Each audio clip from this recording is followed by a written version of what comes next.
안녕하십니까. 이슈이스타 15일 순서 시작합니다. 제이콥 챈슬리, 이름은 생소하시죠? 바로 재작년 의회 난입 사태 당시 쇳불 달린 모자를 쓰고 의사당에 들어가 투어 아닌 투어를 했다며 구속당했다가 오랜 세월 수용 생활을 하는 등 고초를 겪었던 그가 내년도 연방하원의원에 도전하겠다고 선언해 화제를 모으고 있습니다. 보도에 따르면 챈슬리 씨는 공화당이 아닌 자유당 소속으로 내년 11월 연방하원의원 출마를 결심하고 애리조나 8선거구의 출마 계획서를 주 총무장관실에 제출했습니다. 자유당, 역시 생소하실 텐데요. 1971년 창당한 자유당은 미국의 대표적인 제3정당으로 유서가 깊습니다. 작은 정부와 시장 경제 등 보수적 가치를 중시하면서도 동성애와 마약 등은 개인의 자유이므로 통제해서는 안 된다는 당론을 갖고 있는데 우파면서도 보수 기독교적인 면은 조금 배제한, 조금 기괴한 정당이라고 할 수 있겠습니다. 대통령 충성파인 것처럼 행동했으면서 법정에서는 대통령을 부정했던 이 샤먼 킹, 쇳불남과 어울리는 정당 선택이라고 할 수 있겠죠. 제이콥 챈슬리가 이 자유당 후보로 정치 입문을 결심한 계기는 아직까지 알려지지 않았습니다. 의회 난입 사태 당시 단연 눈에 띄었던 그의 옷차림과 행동에 세계의 시선이 집중됐고 애리조나주 피닉스 출신이고 해군에서 복무했으며 큐어논 신봉자라는 등이 그에 대한 전부인데요. 챈슬리는 난입 사태 사흘 후 자수했고 공무집행 방해 혐의 등으로 기소돼 징역 41개월을 선고받고 수감됐었습니다. 체포 당시 무죄를 주장했지만 재판에서는 유죄를 인정하고 뉘우치는 모습을 보였는데요. 그래서 일부에게서는 배신자 낙인이 찍혔죠. 27개월 복역 뒤 모범수로 인정받아 지난 3월 조기 출소했습니다. 그 이후 바이든 정권을 강하게 비난하고 다시 대통령 편에 서는 것처럼 보였던 그는 하지만 지난 8월 대통령이 의회 난입 사태 선동 혐의 등으로 추가 기소된 뒤 가진 방송 인터뷰에서 그때 내가 한 일은 불법적인 행동이었다라고 말하면서 오락가락했습니다.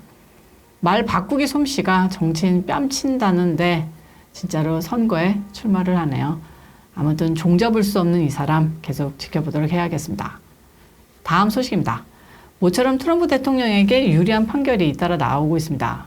2024 대선 출마 자격을 놓고 벌어진 법정 공방에서 트럼프 전 대통령이 잇따라 승소하며 완승의 기대감을 키우고 있습니다. 미시간주 법원은 14일 트럼프 전 대통령은 미시간 주법에 따라 2024 대선 예비선거 출마 자격을 얻었다. 주 총무처 장관이 임의로 투표용지에서 트럼프 이름을 뺄 수 없다고 판결했습니다. 미네소타 주 대법원이 지난 8일 트럼프의 대선 경선 출마에 문제가 없다는 판결을 내린 지 6일 만인데요. 좌파 성향의 단체 Free Speech for People은 미국 수정헌법 제14조 3항을 근거로 트럼프의 대선 출마 자격에 의문을 표하며 미시간, 미네소타, 콜로라도 등의 선거관리 당국에 2024 대선 경선 투표용지에서 트럼프 이름을 빼달라라는 청원을 한 바 있습니다. 이에 맞서 대통령 측은 이달 초 미시간 주정부 상대 소송을 관할하는 MCOC의 민주당 소속 조슬린 벤슨 미시간주 총무처 장관이 내년 2월 27일 실시될 예정인 미시간주 공화당 예비선거의 투표용지에서 트럼프의 이름을 빼는 것을 막아달라며 소송을 제기했습니다. 좌파들은 혹시나 하며 설레는 모습을 감추지 않았는데요. 그래도 양식이 있는 법원이 이 못 같은 청원을 각하한 겁니다. 좌파들이 판결에 기대했던 이유는 미시간주에서 남북전쟁 당시에 추가된 한 법 조항 때문인데요. 내용은 공직자가 모반이나 반란에 가담한 경우 다시 공직을 맡을 수 없다고 규정하고 있습니다. 좌파들은 연방의회 난입 투어, 이제부터 저희 이슈이스타에서는 좌파들이 말하는 연방의회 난입 사태를 연방의회 난입 투어로 고쳐 부르겠습니다. 이 투어가 하나의 반란이라고 생각한 것인데요. 법원은 투어는 투어다 이렇게 제대로 판단한 것 같습니다. 실제로 이 사건을 판결한 제임스 레드포드 판사는 1월 6일 투어가 모반 또는 반란인지 트럼프 전 대통령이 사태에 가담했다고 볼 것인지 등은 한 명의 사법관이 아닌 의회에 묻는 것이 바람직하다. 판사는 어떤 방식이나 형태로도 상하원처럼 미국 시민들의 의견을 대표할 수가 없다. 수정헌법 제14조 3항에 근거한 트럼프 전 대통령의 대선 출마 자격 판단은 의회만 할 수 있다고 판시했습니다. 이에 대해 트럼프 캠프 대변인 스티븐 청은 안티 트럼프 그룹은 트럼프의 이름을 투표 용지에서 제거하려는 터무니없는 시도에서 잇따라 패하고 있다.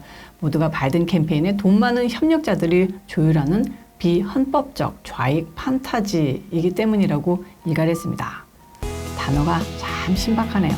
비헌법적 좌익 판타지. 외워두면 좋을 것 같습니다.